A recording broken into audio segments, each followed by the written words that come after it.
It's moving. It's alive. Oh, it's alive. It's alive. It's alive. It's alive. Just in time for Halloween comes a new cinematic version of Mary Shelley's Frankenstein. Oscar-winning director Guillermo del Toro shares his vision of this movie classic with our Seth Doan. Ta-da! Muscle system, heart. These drawings are Victor's anatomical charts. He considered every tendon, every suture. Let's tuck that in. And admits, yes, for some, that can be a bit much. Sorry about breakfast. Yes, Sunday morning. But to bring Victor Frankenstein's monster to life in cinema, filmmaker Guillermo del Toro first was playing creator himself. We made, I think, the most extensive, minute, anatomical putting together of the monster in the history of cinema. Victor Frankenstein. Del Toro, who resurrected Frankenstein for Netflix as writer, producer, and director, took us around a London exhibition detailing his elaborate vision for the Gothic classic. You wanted people to be able to kind of experience the film. Yeah, and you can see the wardrobe elements, you can see the props. Del Toro's extensive notes are there. How long before you shoot a movie are you writing in your diary? Oh, sometimes for years. As is the original text. This is the one I would steal. I would do a full Pink Panther, inscribed from Mary Shelley to Lord Byron. Pretty nice. That's pretty nice. The groundbreaking novel about a scientist who creates a living, feeling being mixes horror, romance, and humanity. It was penned by Mary Shelley, who finished it when she was just 19, more than 200 years ago. Why does this story endure? Well, first of all, it was written by a teenager that was full of questions and rage and rebellion. You know, it's the same questions we have now. What are we? Why am I human? Why am I here?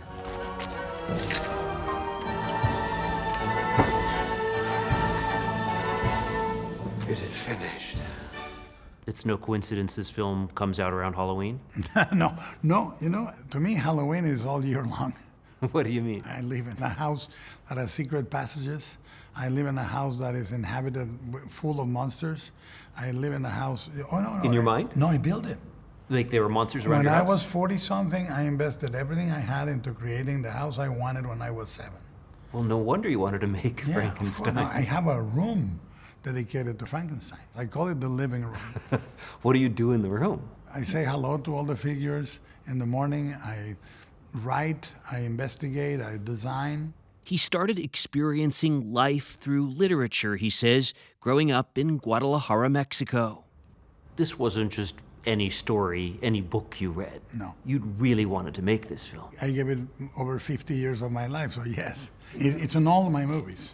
All 13 movies have elements of the film. Good morning, Papa! Pinocchio is a prodigal father asking for forgiveness of his child. I need you. My first movie, Kronos, deals with eternal life. We can share eternity. ¿Qué me importa la eternidad? Shape of Water? Shape of Water, certainly. The idea of the monster being of the same essence than the main female character, and the female character recognizing herself in it.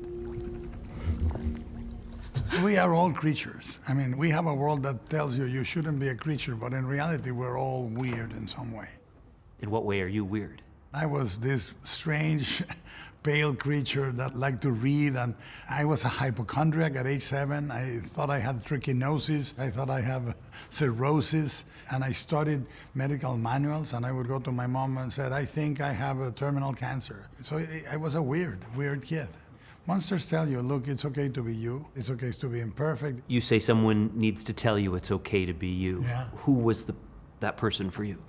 Boris Karloff, Godzilla, the creature from the Black Lagoon. What is beautiful about monsters is they become patron saints of imperfection.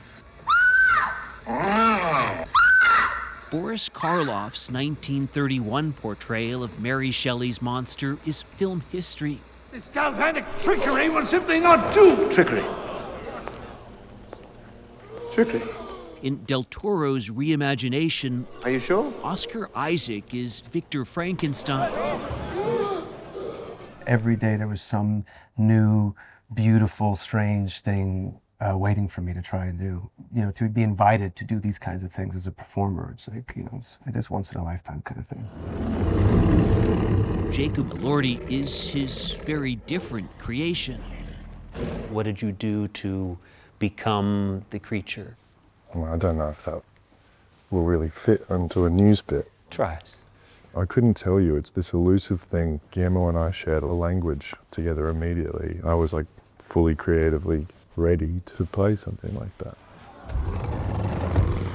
Bring him to me! Why did you pick Oscar? Why did you pick Jacob? Eyes. I cast the eyes. What do you see in their eyes? Oscar had brilliance, madness, seduction, and pain. And Jacob was completely open. He had an innocence and an openness and a purity in his eyes that was completely disarming. Did you want your creature to be beautiful in a way? Oh yeah, 100% it has to look like something newly minted. Not like a repair job in an ICU. But there's also a handsomeness, a sexiness to Jacob as the creature. Well, I was raised Catholic, and a lot of those crucifixions in Mexico had the loincloth a little too low. Were you thinking about that? No, but my grandma certainly was. Del Toro's Frankenstein is rich with Catholic imagery and inspired by all the monsters he grew up with, fueling his lifelong cinematic mission. Do you feel any connection to the Frankensteins of the past? To the myth. I mean, my first crush was Mary Shelley. I truly can tell you this. You are born to sing one or two songs in your lifetime. This is my song. So what do you do now? Oh, I don't know. Macrame? Is that one of the thoughts? Pottery? That's gonna be you? That's gonna be me. In headaches and in worry, vaguely life leaks away. And time will have his fancy, tomorrow or today. Something like that. It's Sunday Morning on CBS. And here again is Jane Pauley. Of all actor Ethan Hawke's memorable roles, his performances in the Before film trilogy may be his most beloved. But it's a tough call. And as Tracy Smith tells us, his latest role just might be his best. Nearly 100 years ago, Richard Rodgers and Lorenz Hart helped put the great in the Great American Songbook with songs like My Funny Valentine, The Lady is a Tramp, and Blue Moon. Blue moon, you saw me standing alone. But by the early 40s, Hart's heavy drinking made him an unreliable partner, so Rodgers teamed up with Oscar Hammerstein, and their first production, Oklahoma, where the wind comes sweeping down the plain. the landmark musical, Oklahoma, opened at the St. James Theater on March 31st, 1943. It was an immediate hit, and that night there was a big party a few doors down at Sardi's, that legendary Broadway watering hole, with its walls hung with the caricatures of famous faces. Come on, closer. Lorenz Hart showed up at Sardi's that night. I want 10 copies of that. Great. Write me a check. And what happened next is now a movie. Would you get me a shot? In Blue Moon, Ethan Hawke is Lorenz Hart, drowning his sorrows, with Bobby Cannavale tending bar. Oh, and would you get me a shot of club soda? I'll drink one and admire the other. For the film, they recreated Sardi's on a soundstage, but we met Ethan Hawke at the real thing. Looking at these portraits, is this something that you dream of? I was definitely the type of young person that would walk in and think, when am I going to get my painting up there? I'm not above that. I'm a little heartbroken that I don't have one up yet. Perhaps your time will come. My time's coming. I have hope. I'm not done yet. I don't need to go back. And this performance is proof. And I don't need a psychiatrist either. The real Lorenz Hart was less than 5 feet tall, so director and frequent collaborator Richard Linklater used camera tricks to make the nearly 6-foot Ethan look short. I'm on the wagon, Dick. I'm serious. I've been drinking ginger ale all night. Well, except for this second, because this second we have to celebrate. This is the greatest musical. Hawke also shaved the top of his head to make a real comb-over, and he learned a mountain of dialogue. Shoot this, huh? Did you count how many lines you had? I wouldn't have done that to myself. It's definitely the most text I've ever had in a movie. I remember calling my wife after the first day. I think I had more lines than I had in the previous 5 films. Wow. Say the first thing that pops into your head, even if it's total gibberish. Go on. A sweaty-toothed madman. Good God, boy, there's a poet in you after all. It was a challenge for an actor whose face usually says it all. A sweaty-toothed madman. In the 1989 film Dead Poets Society, Ethan Hawke played a student, and he says he learned a lot from his co-star Robin Williams. All the time he's mumbling. What's he mumbling? Mumbling truth. Truth like a blanket that always leaves your feet cold. Forget them. There's a scene where he's talking about how to grade poetry, and he has all the kids rip it out. Make a clean tear. I want nothing left of it. I didn't realize how much I was being taught. Don't you forget this. And how that sustained me through negative criticism. It's like, there's not any rules about being a great actor. Drop dead. So you don't like it. Suck an egg. You don't know what great acting is any more than I do. When you're in a movie like that, so young, does it set you up or does it set you up? It's a great question because it's possibly both. If you let it be the high watermark of your life, it will be. You know, if you put too much on that. You don't want anything at 18 to be the high watermark of your life. So this is the Lyceum. This is where it all started for me. Between movies, Hawke made his Broadway debut with, he says, a lot more confidence than skill. That's the weird thing about being young. I had no business being confident at anything. I was a total moron. And I walked in here like I was, John Barrymore. Thank you. His performance in Chekhov's The Seagull was described as promising, but it was clear that his best work was ahead of him. You want to go to jail, you want to go home. You want to go home? Yeah, let me go home, Jake. Hawke got the first of 4 Oscar nominations for his role in the 2001 film Training Day, opposite Denzel Washington. His performance still resonates. You don't deserve this. When my son was about 6, Levon, he said to me, Dad, what's Training Day? I said, oh, it's a movie I did a few years ago. And I said, why? He said, because every time we walk down the street, when people pass you, they say, Training Day. Oh, that's great. But after Training Day, there was a time when Hawke says he passed on more parts than he took, and the offers started drying up. Yeah. Hey, Gina. I can't really talk right now. Gina. When you're young, you think it's everybody. You don't realize that this is a young person's game. And those kinds of job offers are, there's a shelf life on that. When did your shelf life, when did that hit? Around the same time gray starts appearing in your beard, Your pants are too tight. They are too tight. Mr. Raybon? Yeah, just 1 second, I'm talking. They're ready for you. Seems the gray in the beard works for him now as a hard-nosed investigative reporter in the critically acclaimed FX series The Lowdown. Dress code.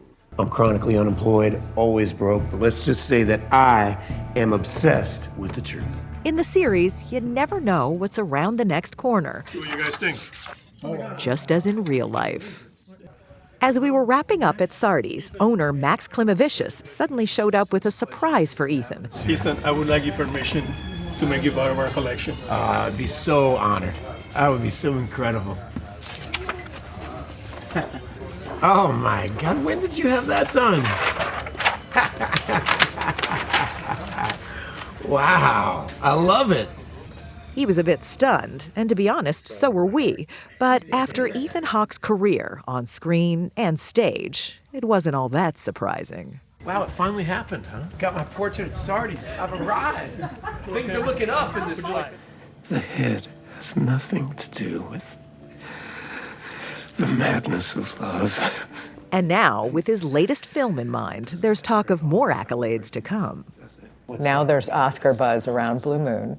Do you tune that out? How do you handle that? There's an obvious other part of you that goes like, hey, I've dedicated my life to this job, and this is seen as a barometer.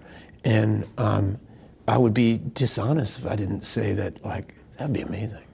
This is so corny, but it just flashed through my head. I was like 11 or something. And I said to my mother, I said, what's gonna happen with my life? What's gonna happen, you know?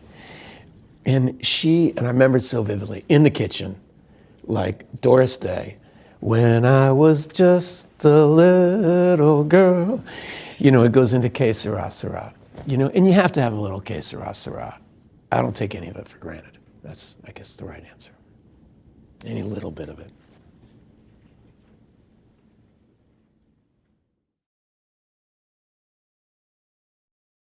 Oscar-nominated actor Jessie Buckley is, as they say, having a moment, and she's talking about it with Seth Doane. I was born without a whisper. Who are any of you to pretend I have had a choice? She's been called the acting world's best-kept secret. What do you wish to do, Hamnet? But her latest role in the film Hamnet may change that. Mama. They may be gone. Mama. I just knew I had to go somewhere. Mentally, emotionally. As Rolling Stone put it, people will be talking about Jessie Buckley's performance for years. You have this fire inside you. That's what we see on film? I don't know, do you? I'd say so. In what I've seen, you see it. I have fire, but I tell you what Hamnet gave me, which I also was looking for, was tenderness. And sometimes it's just as strong as fire. Buckley plays the wife of William Shakespeare, portrayed by fellow Irish actor Paul Mescal. He lives not. The fictionalized tale about the death of Shakespeare's son Hamnet Do you not wonder what is in it? In what? imagines the tragedy inspired him to write To die. Hamlet. To sleep. Perchance to dream. When we started to shoot the more difficult stuff, like Hamnet's death, I said to my husband, I need to go away for 2 weeks. So Buckley came here, Hampstead Heath, a vast green space in London where she'd go swimming each morning. I just need to be in nature and start my day and wake up that way and go to the set and see what came out. She says Hamnet director Chloe Zhao And cut. Wow, beautiful. reminded her cinema is not just escapism. You know, our jobs as actors and as storytellers are to touch the most heightened expressions that are too hard to hold on our own. I get to incubate the bits of us, myself, the shadow bits. What are the shadow bits of you that came out for this role? I'm not telling you. You'll have to watch it and make up your own mind. Her breakout role was playing a single mom just out of prison in Wild Rose. I'm not free, and there's so much I can't undo. Then in 2022, Buckley got an Oscar nomination for Best Supporting Actress in The Lost Daughter. I never in a million years thought I'd make a film. Because? I didn't have a TV till I was 15. And it was exotic, like it was in Hollywood, you know, it was like, it wasn't in Kerry. In rugged County Kerry in Ireland's southeast, Buckley grew up in an artistic family, playing harp, clarinet, and piano. She sang and did school productions. But it was the British talent show I'd Do Anything that put her on a bigger stage and in front of Andrew Lloyd Webber. Jessie has the sacred flame of star quality. Shall we go inside? Yeah. She lost the competition, but quickly landed theater roles. Her first Shakespeare was here. This was actually a theatre that preceded the Globe Theatre and where Shakespeare's early plays were first performed here. And this is the kind of skeleton of what is left of this very, very special place. This red circular outline on the floor is what we're seeing here. Yeah. It's hard to imagine that this was this. I haven't just brought you to like a dirty car park. Let's put it that way. It's hard to kind of understand. Shakespeare, she says, changed everything. I think before I felt like music was the only way to contain what was kind of wanting to come out. And then Shakespeare's words and his worlds were so titanic that it just made me realize how powerful words could be. You know everything about a person by touching them here? Not everything. Tell me about the chemistry between you and Paul Mescal. I absolutely adore that man. From our very first chemistry read. A chemistry read is to make sure you have chemistry? Yeah. I mean, it would be really like depressing if I didn't. It would be the only woman in the world who failed to find chemistry with Paul Mescal. The 35-year-old actor says she also found chemistry with Christian Bale for her next film. Come on, big man. In which she plays Frankenstein's bride. I went to a screening at 7:30 this morning of The Bride. Did you have coffee beforehand? Directed by Maggie Gyllenhaal, it's genre and expectation bending. It's punk. It's proper punk. I remember when I read it first, it was like being plugged into an electrical socket. What's my name? I can't remember. Maggie Gyllenhaal referred to you as kind of a wild animal. Good. Do you think there's a truth to that? I have a lot of life in me. That life and vitality we now see on film is the result of the journey that brought her to London as a teenager. At the time, she says, she was in a dark place. I had depression and I wasn't very well. And I wanted a lot from life. I was really hungry for it. And I felt like there was no place for that. And I think that's when it imploded in on me and when I got sick and lost myself, you know. How did you deal with it? I got help, I got therapy, singing. I honestly think it's kind of saved me. Something wasn't alive then, let's just say, like it is now.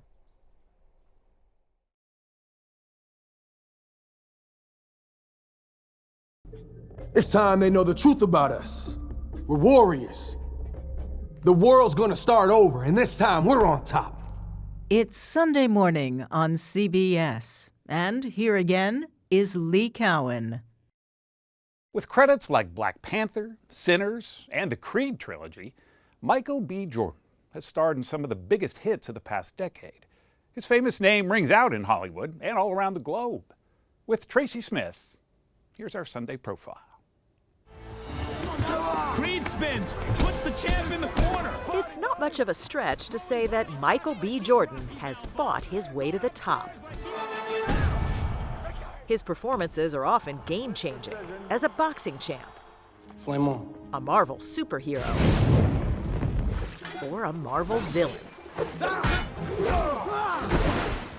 But his latest film required a different kind of superpower.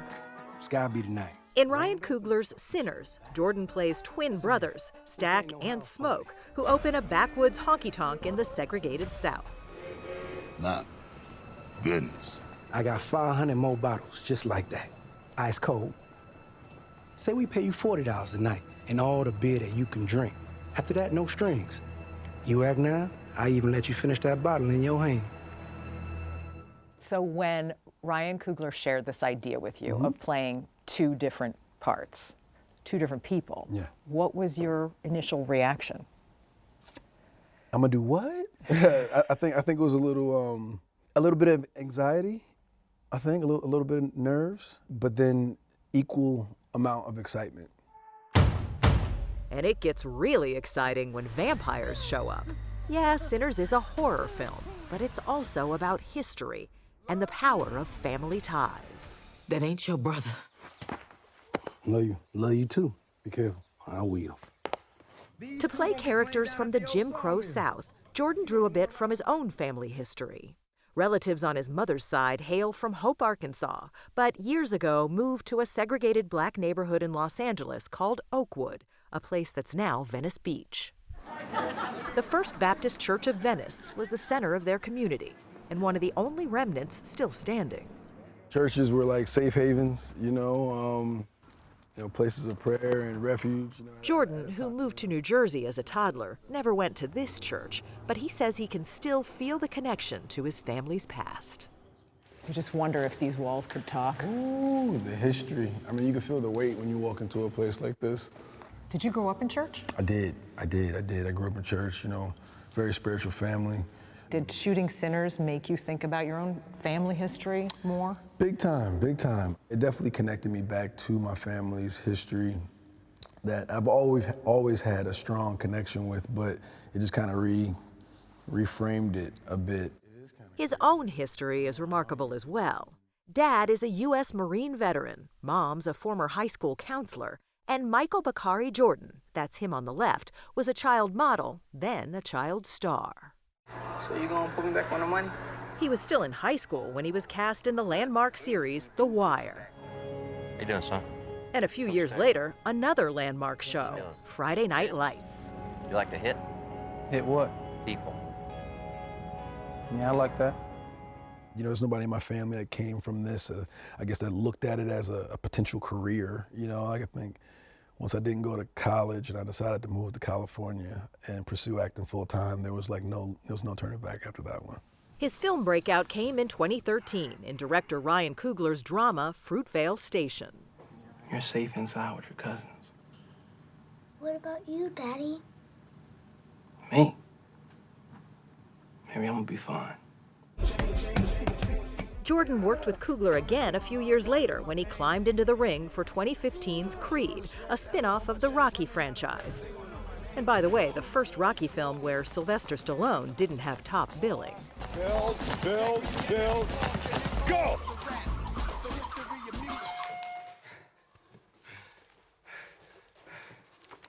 That bell don't mean school's out, Donnie. Keep going. Doing Creed, so many different levels. The first time I transformed my body, learned a skill that I continue to do today, And You still box? Yeah, it's a part of me at this point. Speak. And this character stuck with him too, but not in a good way. You ain't the son of a king, you a son of a murderer. Who you gonna see, son? Lies! Eric Killmonger, the bad guy in Black Panther who tried to dethrone the hero, played by the late Chadwick Boseman. This is for my father.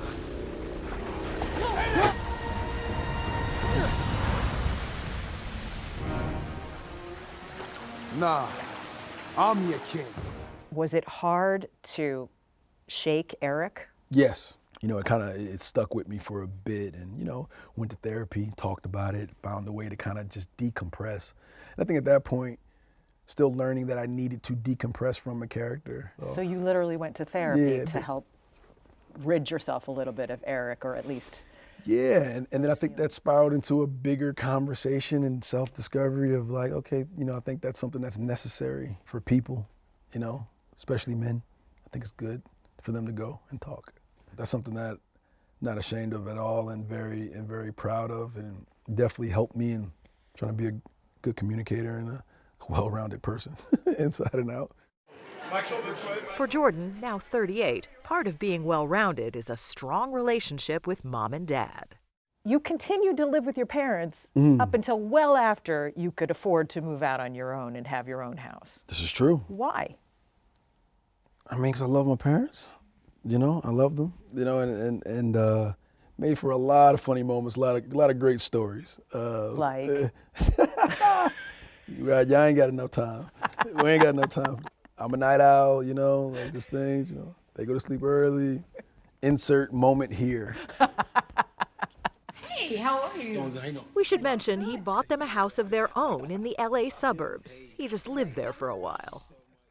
Who doesn't want to buy your parents a house, your mom a house? That's always been the childhood dream, is to retire your parents and not having to work anymore. And I can say I did that. So that's that's a bucket list. Talk about bucket list. Sinners is squarely in the Oscar conversation, both for the film and for Jordan's performance.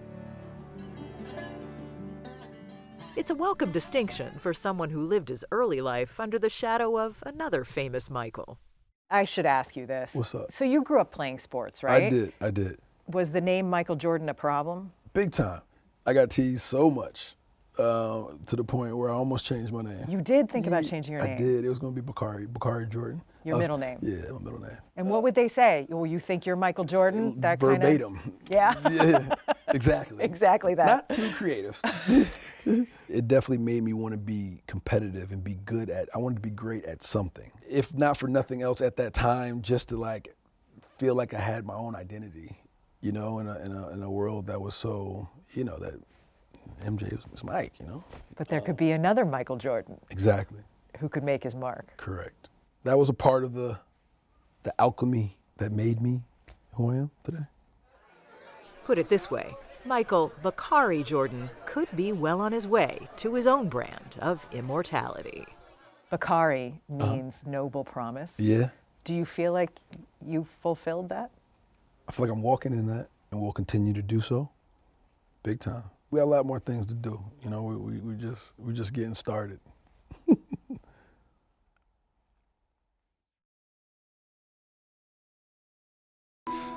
Most days I wish I never met you. Because then I could sleep at night. I didn't have to walk around with the knowledge that there was someone like you out there. 30 years ago, Swedish actor Stellan Skarsgård appeared alongside Matt Damon in Good Will Hunting.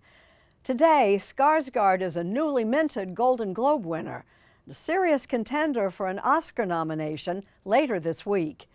Seth Doan has a Sunday profile. When you land in the airport, your picture's up. I've seen that. You're a big deal to have your picture up in the airport. Sweden is a small country.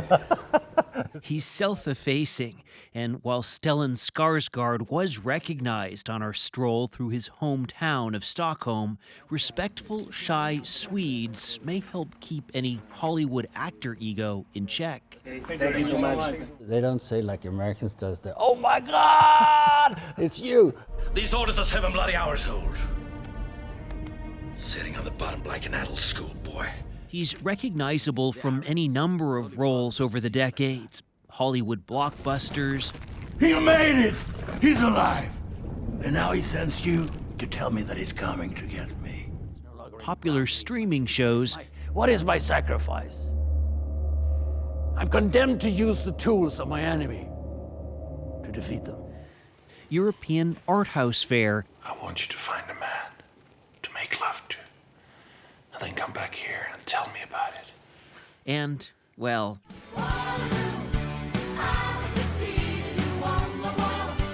This morning I was watching you singing in Mamma Mia.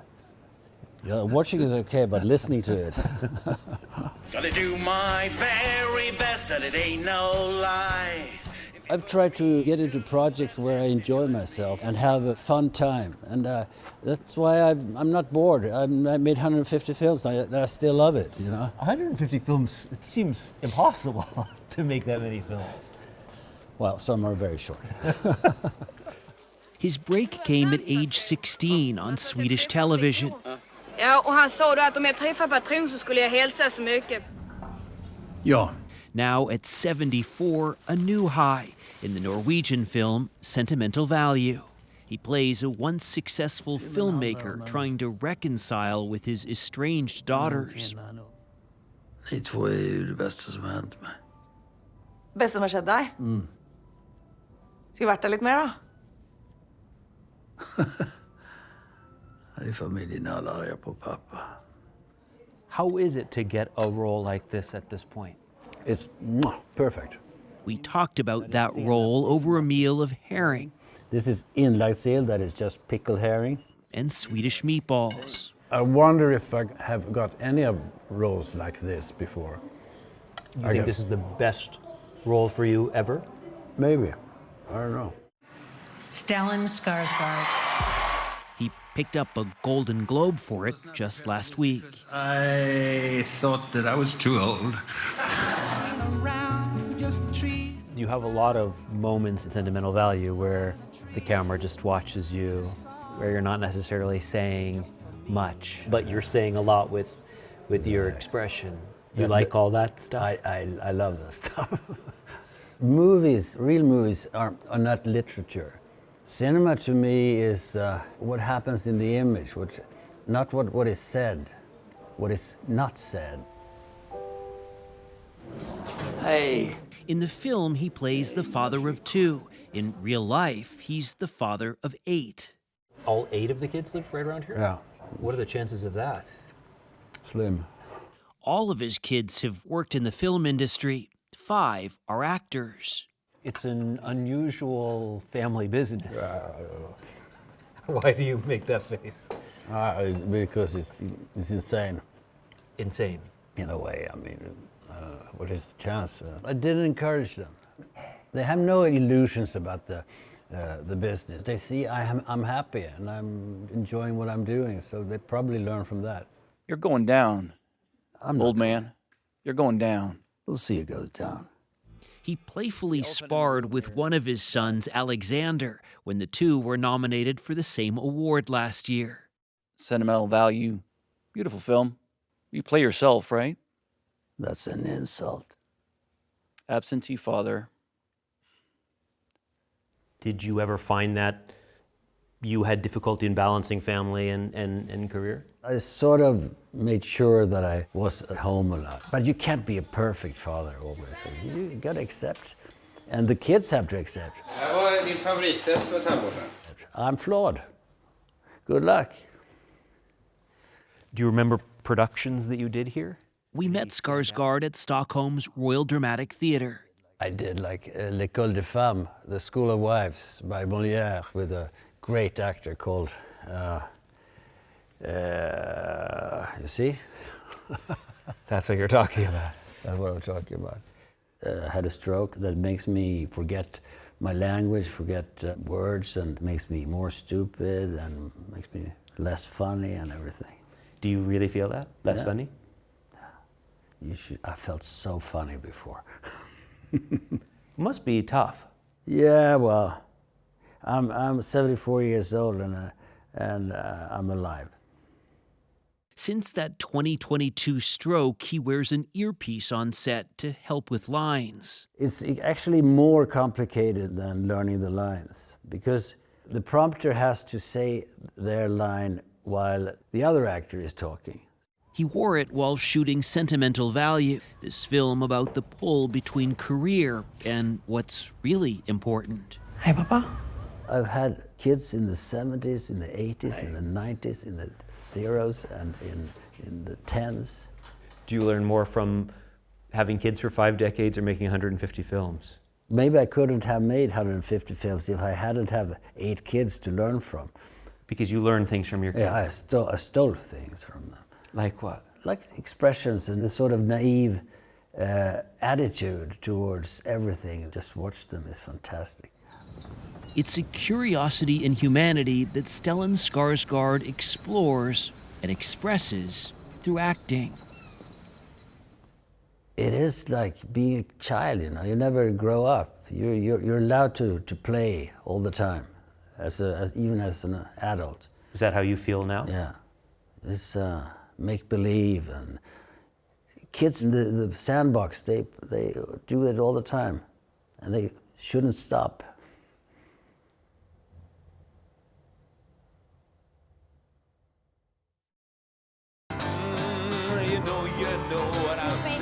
Excuse me. Much too late for anyone to be singing that loud. It's Sunday morning on CBS, and here again is Jane Pauley. Kate Hudson and Hugh Jackman are no strangers to musical films. But it's a safe bet they've never played musicians quite like these. They're talking with Tracy Smith. Last week at a New York bar called Old Mates,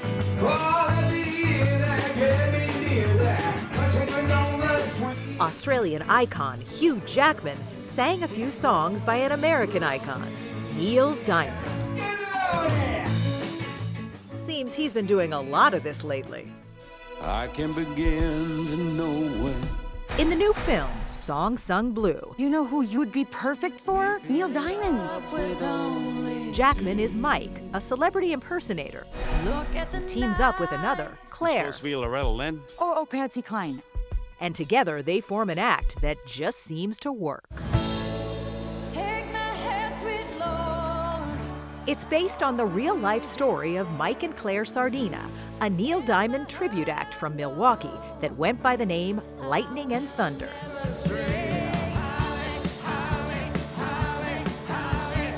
Hugh was cast early on as Mike, and director Craig Brewer was still looking for someone to play Claire when he got an idea from watching TV. Hugh, you were attached to the project first, and as I understand it, you were watching some TV show and Kate was on it? It's this little-known show, CBS Sunday Morning. Just a little show.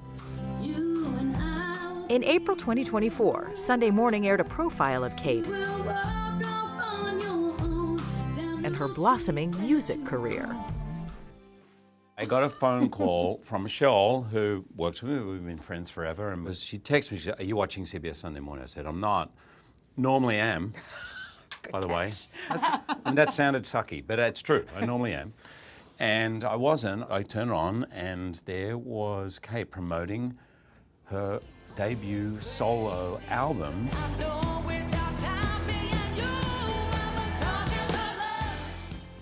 I texted Craig Brewer, the writer-director, and I said, "Kate Hudson is Claire, Claire is Kate."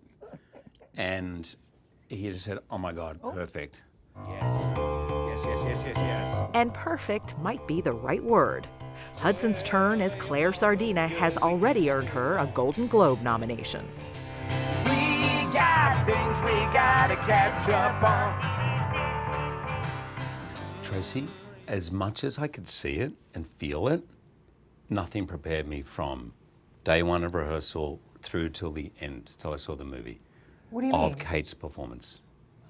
Because I could feel it. You know, you just know, I'm like, oh, she's gonna be perfect, she's amazing, and I love her, and I love her as an actress, but then when there's somehow an alchemy of a part to an actress at that time, when that all comes together, magic.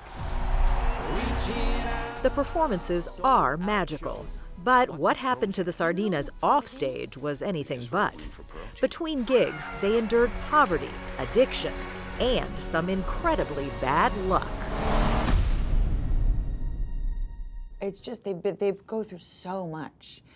And if it wasn't a true story, it would almost be you wouldn't believe it, you know.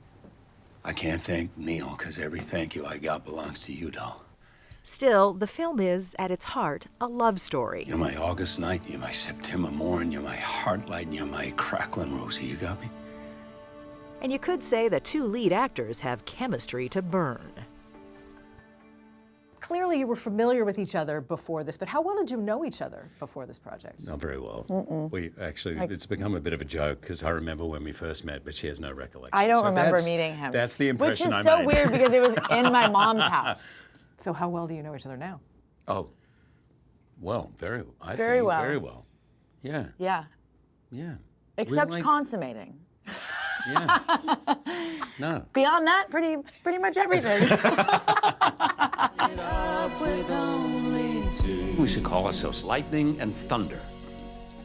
That is not very professional of me, but I've been wanting to do it for like a whole...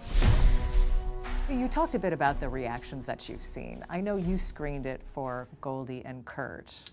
Yeah, everyone loved the movie, and you know, my big thing was thinking, I was watching my mom watch it, I was like, God, because I'm so, I guess, not the glamorous version of myself, or even honestly, my version, you know, I was about a bit heavier and didn't didn't see my skin person for a while. I was like, God, it must be so interesting for my mom to see her middle-aged daughter on the screen. She must have been like, oh my God, she's middle-aged. Still, it seems middle age has been good to Kate Hudson. And this was just shocking. I mean, that was our Ralph's. It's all gone. Even in a year that would put the gray in anyone's hair. Homes are still going up in flames on both sides of the street. In January, a wind-driven firestorm incinerated the Pacific Palisades section of Los Angeles, where Hudson's lived for most of her life. Her home is one of the few still standing, but her neighborhood is full of vacant lots where her friends' houses used to be, and some of the places she treasured the most went up in smoke. Every time I drive by here taking the kids from like baseball or soccer, I drive by and I go, oh, that's where Mommy had her first kiss, And now you're like, well, it's not there. And that's what I mean by like, nothing lasts. But in the end, home is where you feel loved. For Hudson, it's still her community in Los Angeles. Was in the spring. And for Hugh Jackman, it's his pub in Manhattan. The people that come in here, I get a lot of, hey, Huey, come over here and have a beer, mate. I said, I gotta go. Oh, come on, mate, don't be a d***. Let's go, let's have a beer. Buy me a beer, you can afford it. There's a lot of that. A lot of that. Oh, yeah. I was going to ask, can you show up someplace and kind of be a regular dude? Oh, yeah. You can show up here and be a regular dude? Yeah, Aussies, except I just have to be prepared for them to make fun of me. Fair enough. Which is a sign of affection. Yes, Amanda. Hugh was prepping for a little Neil Diamond tribute at Old Mates later that night. And when I heard,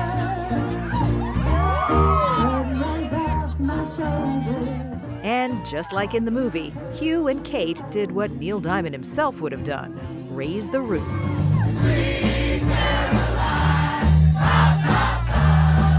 One final note, Mr. Diamond himself is not in the film, but Hugh says he loved it and gave him the ultimate stamp of approval. He also gave you a kiss? He did. On my forehead. He put his arm around me like that, and I sort of leant, and he just kissed me on the forehead. And he said, you did good, kid.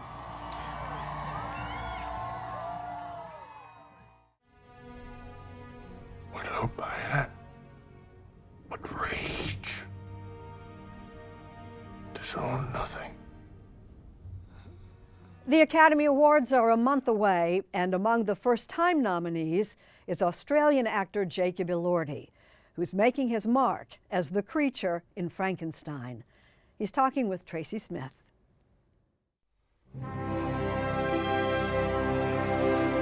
It seems they really don't make them like they used to. 100 years ago, a group including Charlie Chaplin, Mary Pickford, and Douglas Fairbanks built the United Artists Theater in downtown Los Angeles. A Spanish Gothic masterpiece. It's all still here. Look at this place. It's so beautiful, right? And for the true movie fan, like actor Jacob Elordi, it's kind of a church. You love going to the movies, yeah? Yeah, I love going to the movies. I love going to the movies. And he also makes movies people love. In Guillermo del Toro's Frankenstein, Jacob Elordi is the creature. I remember pieces.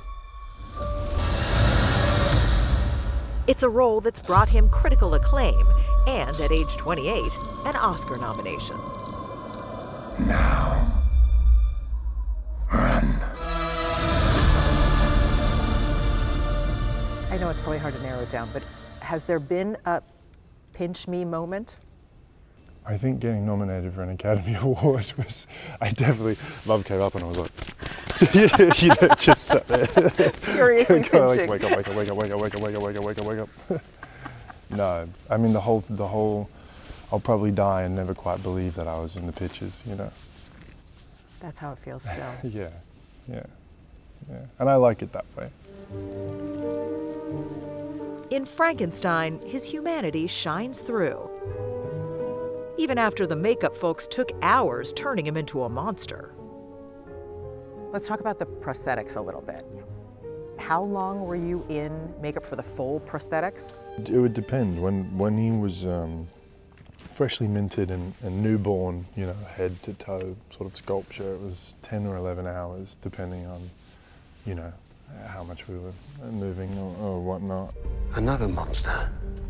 Yes. We can be monsters together. The monster makeup job and the physicality of the role might all seem a bit brutal, but Jacob Elordi's not the kind of guy to let a little adversity get in his way. I cannot die. Were there times when you thought maybe this career isn't for me? Never. No, never. I've been on a single track seriously since 15 years old, and it hasn't waned yet, which I'm really, really happy about. Born and raised in Brisbane, Australia, Jacob Elordi discovered a love for acting at a young age. A lead role in the 2018 film The Kissing Booth put him on the map. Come on, relax, Shelly. It was just a kiss. Hello? And the HBO Max series Euphoria Yeah, I'd like to report a crime. put him in the young adult stratosphere. I think these clothes are too sophisticated for me. I mean, what's sophisticated? But you can go around in a feather and it'll be sophisticated. But he says director Sofia Coppola brought him to the next level I hate brown. It reminds me of the army. when she cast him as the king. Black hair and more eye makeup will make your eyes stand out more. In Priscilla, you played Elvis. I forgot about that. You forgot about that? Yeah, sorry. Yeah. Was there something that was super difficult to master that you felt like you had to work on? I think playing Elvis Presley was the hardest thing I've ever had to do on screen. I felt like I was knocking on the door of Hollywood, like, please take me seriously. And then they answered and gave it to me, and I was like, oh no, Sofia Coppola. And she wants me to play Elvis Presley. Okay, goodness gracious, it couldn't just be like a guy, you know, that the heroine loves or something. Like, I would have loved to just play the guy, but no, it had to be, you know, it had to be Elvis Presley. So that was nice, but it was a big sort of departure from myself, I think. And now, with the biggest role of his career so far under his belt, Jacob Elordi has an Oscar nod and one proud mama. So you were with your mom when you heard that you got nominated for an Oscar. How'd that go? I mean, it was particularly beautiful because this is very dramatic, but I remember, and any actor that says they haven't done this is a liar, but you would practice your Academy Awards speech when you were young, formulating the dream. And I remember being 15 or 16 doing it. And I remember I would tear up because I thought, you know, Mum's not going to get to see this. And the day that I got nominated, Mum was with me. And I realized, you know, Mum's going to get to see all of this. She's going to get to see all the spoils of her work, all the time and love that she invested. We get to share it now. Yeah, I can't really believe I'm in Los Angeles talking to you, making movies. It still seems unreal. Yeah, absolutely, very much so. I probably always will too, because it's a fantasy job. This is the job that nobody gets to do, and I feel a bit spoiled and honestly a little bit embarrassed sometimes being one of the people that get to do it. You've earned it. For now. For now. Suppose I do all rich men do. And for now, he's making the most of it. Live in a big house. Elordi's new film, Wuthering Heights, opposite fellow Australian Margot Robbie, opened Friday. Take a wife. To lots of social media buzz. A wife? What wife?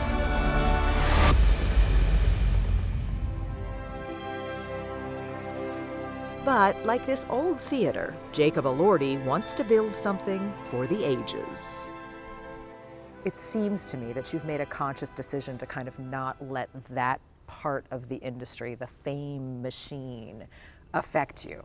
Like with your relationship with social media, you're not really on there a lot. I have no relationship with social media. My dream was to be an actor. My dream was to play in the movies, and I've been given exactly what what I wanted, and I see it exactly how I dreamed it, and I live it how I dreamed it. So for me, that's about all I can handle.